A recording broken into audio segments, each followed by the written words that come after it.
मैं आपको कुछ सुनाना चाहती हूँ, फिर आप जवाब दीजिएगा। चंद्रशेखर आजाद क्या कहते हैं? उंगली उठाना आसान है, आरोप लगाना आसान है, लड़ाई बड़ी महत्वपूर्ण है। इसे लड़ना बड़ा मुश्किल है।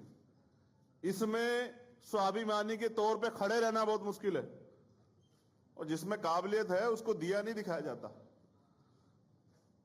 घर से निकल के अपने परिवार को छोड़ के आइए तो सही मैदान में, पता तो लगे। मां हाथ खींच लेती है जब पता लगता है कि वहां बेटा जाएगा तो मर सकता है, मुकदमा हो सकता है, जेल हो सकती है। जी, जिसमें काबिलियत होती है उसको दिया नहीं दिखाया जाता। और दूसरी बात चंद्रशेखर कहते हैं बड़ी बात कि घर से निकल कर तो देखिए। मैं फिर ये कह रही हूँ, कहाँ है ग्राउंड पर मायावती? अर्चना जी, पहली चीज तो यह है कि ये वीडियो कितनी पुरानी है, कब की है। अगर इस तरह से आप बहन जी की वीडियो दिखाएं तो सैकड़ों वीडियो है कि पार्लियामेंट से लेकर सड़क तक और प्रेस कॉन्फ्रेंस तक नावेद जी, पुराने और नए से विचारधारा नहीं बदलती ना नावेद साहब। हाँ। दूसरी चीज, जब बहन जी राजनीतिक संघर्ष में शुरुआती दौर में थे, माननीय काशीराम जी की शागिर्द के रूप में काम कर रही थी, तब मीरा कुमारी जी को उनके सामने इलेक्शन लड़वाया गया, रामविलास पासवान जी को उनके सामने मीडिया के द्वारा बहुत उभार कर दिखाया गया, तमाम अठावले जी, तमाम दूसरे दलित दलों को, छोटे छोटे दलित दलों को उत्तर प्रदेश में लाकर बहुजन समाज पार्टी को रोकने का काम करने का प्रयास बहन जी के शुरुआती दौर में भी हुआ है। लेकिन एक बात ध्यान रखिए, बहन जी दलितों के हृदय में बसती है, और बहन जी एक लीडरशिप का नाम है, जिन्होंने स्वरों को, पंडितों को, ओबीसी को, पिछड़ों को जिसकी जितनी हिस्सेदारी, उसकी जिसकी भागीदारी, उसकी इतनी हिस्सेदारी के तर्ज पर एक बहुत ही शानदार कानून व्यवस्था के साथ सरकार चलाकर दिखाई। नावेद जी, आई टोटली एग्री नावेद जी। नावेद, बहन जी पर मौर्य वोट भी भरोसा करता है, बिल्कुल बिल्कुल नावेद जी भी भरोसा करता है, और बहन जी पे अल्पसंख्यक और मुसलमान भी भरोसा करता है। मेरा सवाल नहीं, बहन जी की लीडरशिप को,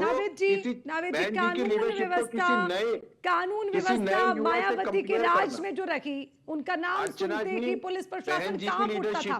नो डाउट बहन जी की लीडरशिप के लिए ना कोई चैलेंज अभी है, कौन कर रहा है? नावेद जी, गलत। नावेद जी सुनिए, समझिए नावेद जी, राहुल गांधी जी, नावेद जी, अखिलेश यादव जी चैलेंज नहीं है, और सूबे के सबसे ताकतवर सीएम बने बैठे आदित्यनाथ योगी जी भी बहन जी के लिए चैलेंज नहीं है। अरे इसीलिए तो चर्चा कर रहे ना नावेद जी, सवाल इसीलिए इम्पोर्टेंट है। नावेद जी 1 सेकंड, ऐसे नहीं नावेद जी सुनिए, नावेद जी सुनिए। अरे कौन शक कर रहा है नावेद जी? उनके कद पर थोड़ी ना कोई सवाल उठा रहा है। सवाल तो इस बात पर है कि वर्चस्व कहां खत्म हो गया। उनमें इतनी शक्ति थी, हम तो वही कह रहे हैं कि कहां है वो हाथी की चाल, क्यों पड़ गई धीमी? अर्चना जी, आपके जो अभी साथी बैठे हैं हमारे निरंजन जी, उन्होंने बताया कि भारतीय जनता पार्टी 20 साल से ऊपर का वनवास राजनीति में उत्तर प्रदेश के अंदर काटती है और उसके बाद एक बड़ी वापसी करती है। अभी जो पिछले दिनों में नए युग के अंदर, नए फ्लेवर के अंदर राजनीति ने प्रवेश किया, नई चीजें राजनीति में आई। मोदी जी जैसे लोग जो भाषण में आधे से ज्यादा झूठ बोलकर जनता को बहलाने का काम कर लेते हैं, ऐसे तमाम झूठे प्रलोभन, 2 करोड़ नौकरियां, तमाम बड़े बड़े सपने और तमाम एचएम की राजनीति के बाद जब भारतीय जनता पार्टी के ऊपर लोगों ने भरोसा किया तो उसका खामियाजा सभी दलों ने भुगता। सभी दल विपक्ष में बैठे हुए हैं, और अगर उत्तर प्रदेश में आप हटा सकते हैं भारतीय जनता पार्टी को तो सिर्फ बहन जी के दम पे हटा। नावेद जी, मैं आपको टोक नहीं रहा हूँ, आप लगातार गलत बयानबाजी कर रहे हैं। आप लगातार क्या 2 करोड़ रोजगार देने का वादा आप प्रयास कर रहे हैं? आप कहीं ना कहीं जैन जी 2 करोड़ रोजगार देने का वादा किया था नहीं? मैं तरीके की है, कपड़े देखकर पहचान लेने के बाद भरोसा करेगा मायावती जी? कब्रिस्तान और शमशान की बात मोदी जी करते हैं या नहीं? सिपाही होंगे, मायावती जी को डुबो देंगे।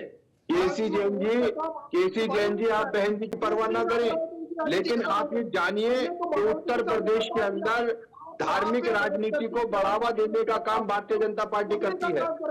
बिना धार्मिक फूट डाले राज करो की नीति पर भारतीय जनता पार्टी शासन कर रही है।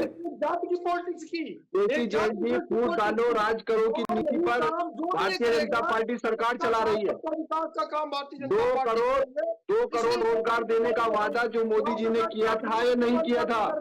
प्रतिवर्ष 2 करोड़ रोजगार देने का वादा महंगाई कम करने का वादा, महंगाई कम करने का वादा, जहां झुग्गी वहां मकान देने का वादा मोदी जी ने किया था या नहीं किया था? सस्ता पेट्रोल बेचने का, सस्ता डीजल और पेट्रोल बेचने का वादा, सस्ता सिलेंडर देने का वादा ठीक है, मोदी जी ने ओके, किया था या नहीं?